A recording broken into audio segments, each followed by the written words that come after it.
Millions of people across Europe have gathered to watch the region's first total solar eclipse in 27 years, with the moon briefly blocking out the sun and turning daylight into darkness.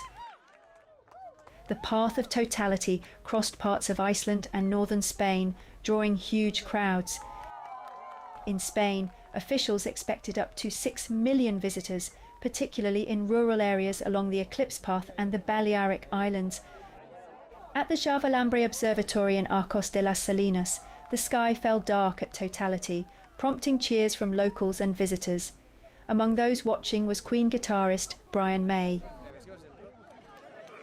In Aria, crowds also celebrated as the town was plunged into darkness, while telescopes at the Yebes Observatory in Guadalajara captured the eclipse using specialized filters. The spectacle was also visible elsewhere across the continent. In Reykjavik, Iceland, crowds gathered as the moon's shadow reached the country's western coast before moving eastwards.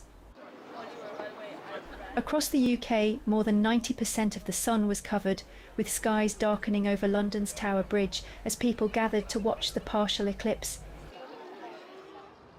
In Poland, crowds in Warsaw and along the Baltic coast watched as more than 80% of the sun was obscured shortly before sunset.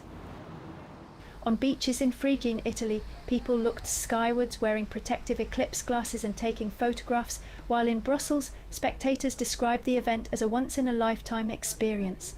For many across Europe, it was a rare chance to see one of nature's most striking astronomical displays.